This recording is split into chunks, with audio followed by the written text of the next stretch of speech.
Hey everyone, welcome back to another episode of the Good Girls podcast.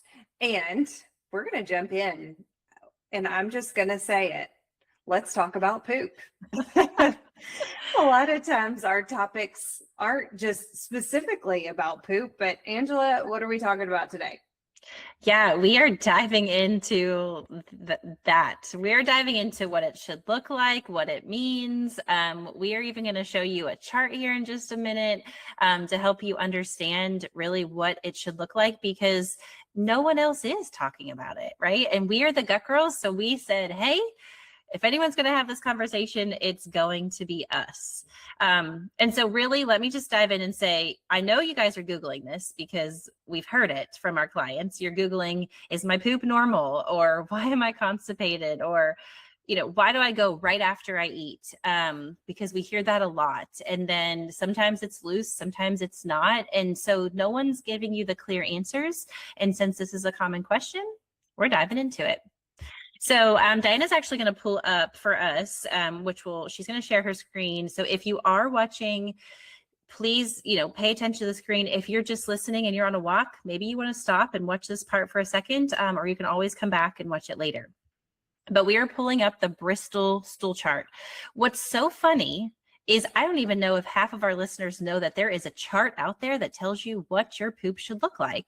And so I'm going to start by saying there is, and it is called the Bristol Stool Chart.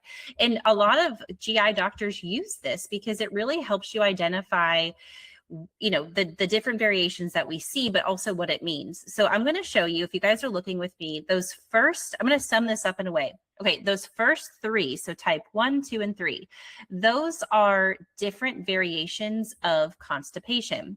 And we hear it all the time, right, Diana? We hear, like, when people are collecting, that's probably the biggest reason why people will talk to us about it, because they have to collect their stool for the GI map, and they're like, gosh, what if it's usually pebbly, and like, what do I have to do? Collect from each pebble? Or, sometimes I've heard before, like, it's so hard, like I don't even know how to collect it. And so it's interesting that that's when we start talking about it. But so 1 to 2 is constipated, like those hard, pellet-like, difficult to pass stools. And you guys probably know this if you are someone who, like, it hurts to go to the bathroom. A lot of time, this can even be little kids. You guys know it if you're parents, where it's like, my child is afraid to go to the bathroom because it's so hard. Or if you're wiping after and there's a little bit of blood on the toilet paper. Now, that could be a slew of things, so I'm not saying it's only this, but and obviously if that's you, definitely any sign of blood is a good reason to seek medical advice. But sometimes it could be when the stool is that hard. Like, think about, like, let's just look at number 2 here. That's ideally because there's no moisture in it, so it's kind of all dried out. And when that actually passes through the anal canal, the tissue around the anus can become like almost torn and inflamed. And so then you can get anal fissures. That's what it's called. That's where you're wiping. You're getting blood on the toilet paper from that. But sometimes, guys, you don't even see the blood. We actually have a marker on the GI map called occult blood, and that is non-visible blood. And so sometimes it could be that you're aggravated down there from these harder stools and you are getting blood, but it's not visible to the eye. And then if we jump into, like, kind of what's more ideal, because that's probably what y'all are wanting to know, that's going to be like numbers 3 and 4. So even though number 3 is kind of like ending what constipation could look like, number 4 jumps into, like, it's between those two, because what you see in number 3 here is it's a little bit more formed, not as hard, not as dried out, a little bit smoother. And then obviously number 4 is very smooth. We call it like snake-like. It's so funny. You guys know we're gut girls. So, I mean, Dana, my girls, they're constantly looking. They're like trained to look at their poop. And Addie actually had so funny. My daughter had like a bar that my husband was eating the other day, and it was high in protein.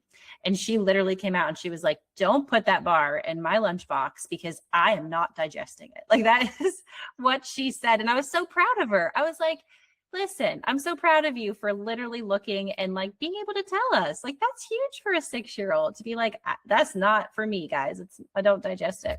And so you want it to look like number 4, where it's like snake-like. It should be very soft, easy to pass. I will tell you, one of the times I hear people get this the most when they're working with us, and Dinah, you probably hear this too, is when we do that paleo cleanse detox kit. It's like the 14-day cleanse where we're basically, taking out a lot of inflammatory foods. We're supporting the liver. We're focusing on hydration and proper nutrition. We hear all the time, my stool is the best it's ever been. And so that's when they're telling us, like, my stool is more like a 4. And then the 5, 6, and 7 is going to be more along, your lines of loose to diarrhea. And so this is the chart. And to be quite honest, guys, going every day or going multiple times a day, it does not automatically mean the gut is functioning well. And that's why we wanted to bring up this chart, because that's the question y'all have, is what is normal? What if I go after, if I have to go right after a meal, is that normal? And I want to tell you, here's the ultimate answer of what we're looking for. It's normal if it is well formed. So now you know what that should look like.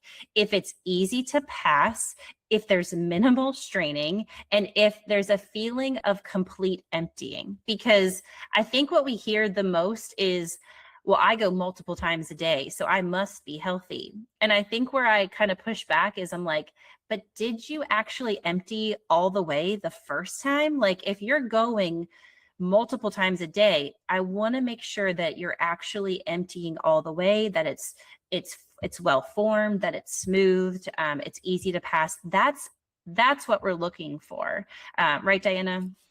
Yeah, and I was gonna say, sometimes with those people, they're it's really, really loose, when they're going multiple times a day. And that's when you do need to kind of like reach out to either us as your gut health coaches, or like you said, medical advice or something like that. If you're going multiple times, finding that there is blood in the stool, that kind of thing.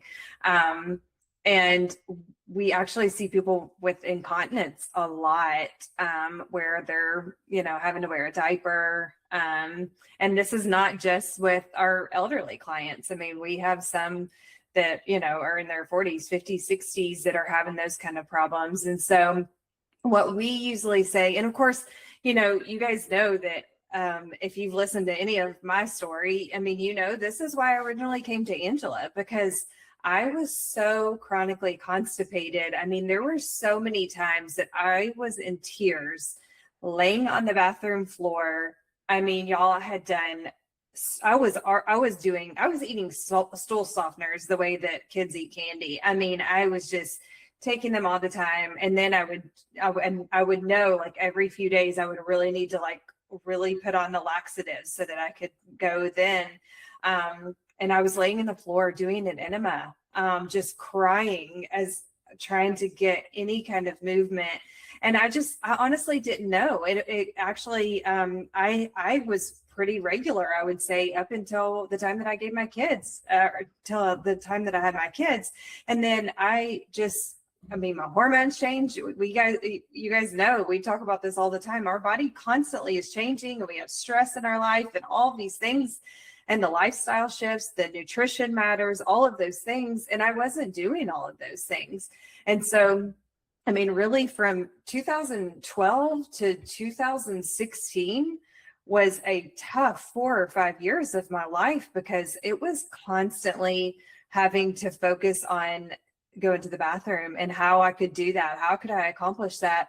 And even though I was talking to my doctor about it, they weren't really helping, other than like maybe consider like some Metamucil or something like that. But that hurt my stomach. I couldn't handle, the fiber and all the ingredients and stuff that were in the Metamucil. And so I'm coming to you to tell you, if this Bristol Stool Chart, if you're looking at this and you're like, mine is not normal, all those other things are common. I can tell you that, like 1 through 3, or 1 and 2, and 5, 6, and 7, those are all common, but they're not normal. And we really want to help you work to see a normal bowel movement, because you're going to feel less bloated, You're going to feel like you have actually emptied all the way. You're going to start to understand your body a little bit more. So if you're not looking at your poop, I highly recommend that you start looking at your poop, because you'll really start to get an indication of what your body really needs more of. And even for your kids, I mean, when my kids were little, of course, like for the first 3 or 4 years of their life, I had no idea. I mean, I wasn't in this industry at all. I had not started on my own wellness journey. And so, I mean, I didn't know that that was important to look at our poop. But once I knew that it was important, then I started talking to my kids about it. Now, they're not like Angela, where they're like, 5 years old or 6 years old and like can understand the indigestion of a granola bar. But they do come to me, when there's maybe a problem, or like if, let's say it's perfectly, if there's a perfect number 4, they know what that's supposed to look like.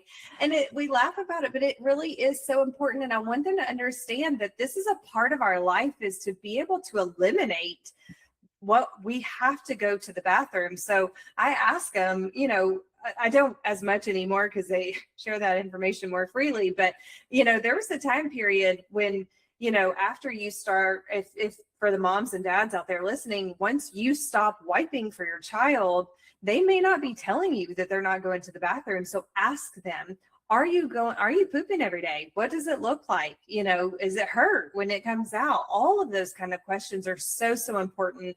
So I want to make sure that, like, before we leave you on this podcast, like after you've kind of looked at this Bristol Stool Chart, to look for yourself, look for your kids as well, because this is how they eliminate, and we need to make sure that things are moving well for them. Anything else I missed, Angela? I just think, like, to say it in one other way, guys, this is a vital sign in a sense, right? Like, you pay your pediatrician to check your kids, mouth, ears, everything, blood pressure, right? Height, weight, to see if they're growing, to see if they're achieving the milestones that they should be, and all that. Guys, this is a free vital sign. Like, I'm not kidding you. It should be talked about more. So like Dana says, we may be laughing just because how else do you talk about poop without laughing? But in all seriousness, it does need to be talked about, and educating your kids on it is going to help empower them. So if you want to know how your kids are doing, I mean, even infants, when they come, into the office here in Virginia to see me as a chiropractor, not as a gut girl, but as a chiropractor, if the baby is colicky or fussy or gassy, I'm like, what's their stool look like? Like, well, how's their diapers looking? Like, that's like my number one question, because it tells us so much, right? So, yeah, I love that you mentioned that, and you kind of, took away yes, we might be laughing about it, but it is in all else a serious question, and something to talk about in your family. So now let's walk through some of the common things that people come to us asking, because that's what we're talking about today. And so one of the things I hear often is, why am I constipated? And I know Diana gets this a lot too. It's like, okay, so I'm constipated, but I want to know why. And guys, yes, there's a fiber component for sure, but it's interesting because most people, like Dana said, and this was her exact experience, they go to the doctor and they get on Metamucil or Miralax because they think it's all about the fiber, right? Like that's the problem. But it can be other things. It's not always just about the fiber. It could be low stomach acid. It could be low bile flow. And I did talk about that on a previous podcast before. It could talk about, or it could be dehydration, literally as simple as dehydration. I mean, honestly, with kids, I'll be quite honest, that's probably the first question if your kid is constipated, is to be like, okay, let's look at what you're drinking. I always ask my daughter, so I send her with a water bottle, and I always ask her when she comes home, I say, did you refill this water bottle today? Because and she's honest, because she doesn't actually know why I'm asking, right? Like she's just like, yeah, I did. I filled it up at school. And so that gives me a cue of like, okay, at least I know she drank 2 of these today. Like, it gives me an idea. So like, ask that question. Like, did you refill this today? There's been days when she's come home and she said no. And I'm like, okay, so you didn't even touch this much water today? Like, that's a serious problem. So it's educating your family, with it as well. It could just be something like dehydration. It could be slow motility. That's the nervous system now, guys, that we're talking about. Slow motility. It's interesting that I'll see a lot of women in the clinic when I do the chiropractic work, which is not what we're doing here, but when I do, and someone says they have low back pain, and I'll ask them like, what's your day look like? I think of a recent patient of mine. She's a CPA. Guys, right now we're in like tax season, right? And so when she tells me like her low back hurts and I'm like, well, how's your bowel movements? And she's like, yeah, they're not happening. I'm like, okay, because you are wound tight right now. And so like it's that conversation too, right? Like what's your stressors look like right now? What season of life are you in? If you are wound tight, that explains why you are not getting into rest and digest, and you're, not going to the bathroom. So it's the motility.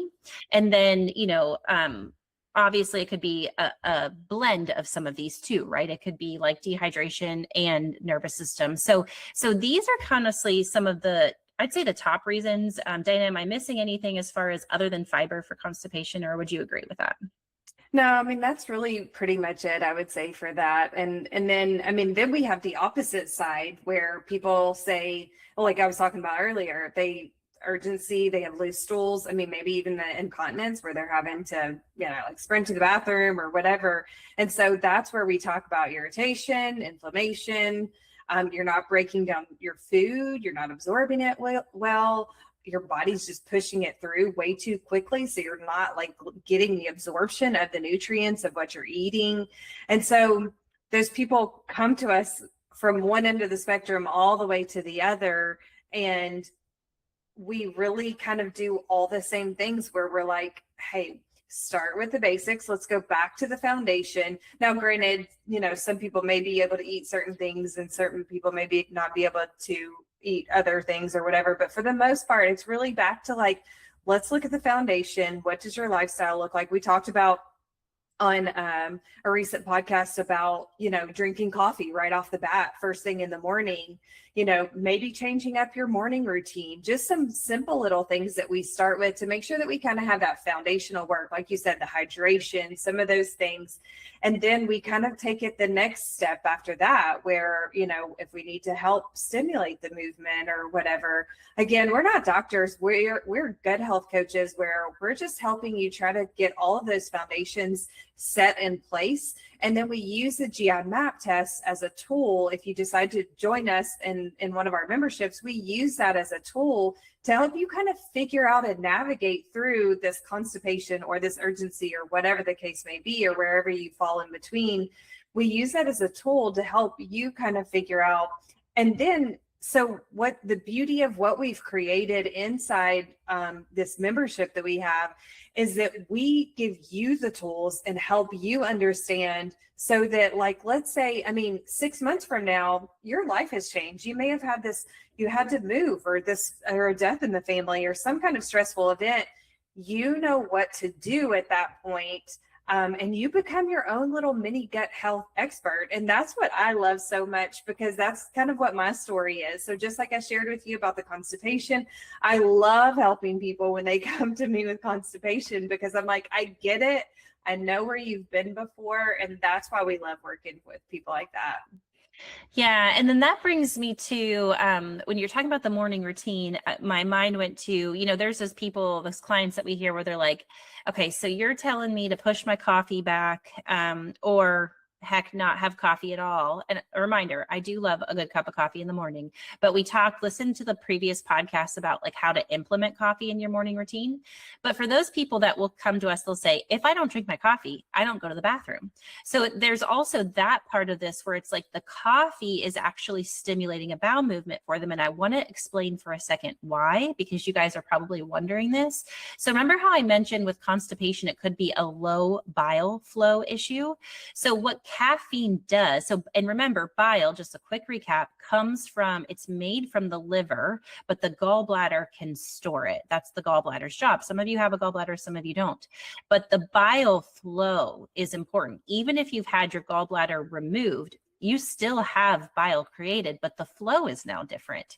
And for those of you that have your gallbladder, your flow is different than the people that have had it removed, because you have a container that's slowly releasing it versus someone who's had it removed. They don't have that container anymore to slowly release it. And the flow of the bile, if it's not consistent, if it's too much too soon, which sometimes we see when people get their gallbladder removed, and so they have more diarrhea, sometimes because it's like too much too soon, or it could be the opposite where it's not enough.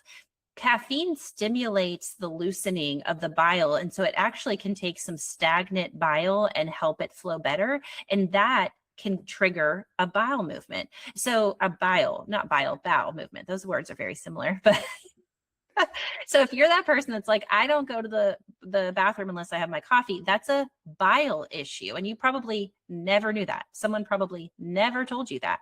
And there's nothing wrong with that.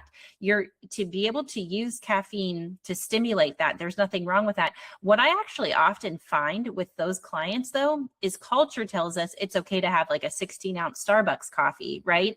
To actually get bile flowing, you don't need much at all. I think of the European style of coffee where they give you like an espresso shot size of coffee, like it's that small, just a few ounces, because that's honestly enough to get bile flowing. So it's actually interesting for that person. I usually respond with like, hey, that's great, but I bet you're depending on the coffee for like other reasons now versus what your gut might actually need to stimulate the bile. And then, Diana, how much do we get this question of like, is it normal that every time that I eat, I go to the bathroom right after I eat? Do you get that so many times with clients? So many, yes. And I kind of laugh because I guys, I love you. And it's just because I know what I know, right? But guys, I say this to every client that says that. I'm like, it is actually impossible. So what what they usually say is like, I just ate a meal and then I like literally went to the bathroom and like pooped it all out. And I'm like, no, you didn't. It's literally impossible. That's not how the digestive tract works, to eat a meal and poop it out. Guys, it takes 2 to 6 hours to digest a meal. So what happened is you had a previous meal. Let's say that this happened after lunch for you. Okay, that breakfast that you ate, it was still sitting in the digestive tract. It was still sitting there. And when you went to eat lunch, you had such a slow digestion of that breakfast. So something's not working, optimally like it should be. It was stagnant, sitting in the gut for a long, long time. And then you ate lunch and that triggered a lot of digestive, juices and peristalsis, which is like the squeezing of your GI tract to literally move the poop down your colon, down your GI tract. It stimulated that, and then that shoots out a meal that was sitting in there previously. And so this is where Diana was talking about urgency, where some people are like, I can't go out to eat because I will eat a meal and I have to run to the bathroom. It's not the meal you just ate. It's the fact that the previous meal is just so slow to digest that when you eat that second meal, it just spits out the previous meal. And then that previous meal, guys, what Diana was saying is you never had the chance to really digest it fully and to reap all the benefits of the nutrients from that previous meal. So a lot of times, you end up having like this level of malabsorption, meaning like you're depleted in nutrients, even though you're eating, but you have such urgency that you're not able to actually get all the nutrients from those meals. So that could be a problem. And most of the time, I guarantee to the client listening, that urgency is like diarrhea. It's not urgency and it's well formed. Most of the time it's urgency and it's diarrhea. So that's where, remember what we said, what's normal for you is going to be if it's well formed, if there isn't urgency to it, but it comes out very smoothly. And if you're able to feel a full evacuation of the bowel at that movement. So that's what normal is going to look like in that instance. Yeah, so I want to say, I just want to make sure and make this really, really clear. Please do not be embarrassed by what your poop looks like or talking to us about what your poop looks like. I know it can be really strange and it sounds like really something that you might think is something really private or whatever. It is, I mean, obviously, and it can be gross, but like Angela said, it is truly kind of a vital sign, really, for us to be able to look at that and talk about it. So that's one of those things that we like to talk about it because it really gives us kind of an indication of, what your motility looks like she's talking about, those digestive juices that she's talking about. It gives us a really good idea of what that looks like. So I don't want you to be embarrassed if you're dealing with urgency or if you're dealing with constipation, chronic constipation. Like I'm telling you, I know where you are. And man, I want to help you so much. There's so many different ways that you can work with us. The best thing to do is just go to our website, gutgirls.health. You can read more about my story. You can sign up for our tier 1 membership. You can book a free discovery call so that we could talk to you a little bit more. And I'm going to tell you, we're going to ask you what your poop is like, because it gives us an idea and an indication of kind of what we're dealing with a little bit. And so, Angela, anything else that we want to say before we kind of close it out? I just want to remind you guys that the goal is not just to go to the bathroom, but it's to go well. And we definitely took the time to explain what that means here in this podcast today. And so I hope it hits home for you. If you take nothing away other than start having the conversation with your family, if you have kids, even your spouse, if they're not well, this is where you could start because it's in your own home. And it also gives you, this is like where the journaling goes back, Diana, that you did so well early in your journey of like journal what that bowel movement looks like and what you're eating. Those two together are like gold. And that could get you so far, just knowing that little bit of information. I wish more GI doctors talked about that, because a lot of times, interventions are hugely expensive, or they cost you an organ, or you're stuck on, like we said, Metamucil or Miralax for the rest of your life. No one tells you that that's really just meant to be like a small intervention at times. And so you can we are here to help you, but we're saying start with some of that journaling. And then that's when you can plug in what we teach you at the Gut Girls and make tremendous leaps and bounds in your gut transformation journey. Yeah. So hopefully this has been helpful for you. If you've ever kind of been curious, and look back and you're like, is that normal? Is it not normal? We hope that we've kind of cleared that up for you a little bit. If there's any way that we can help you, please feel free to reach out to us. Again, go to our website, gutgirls.health. We'll catch you guys on the next episode. The Gut Girls podcast is for educational purposes only and is not intended to diagnose, treat, cure, or prevent any disease. We are not acting as licensed medical professionals. Always consult your doctor before making any changes to your health routine.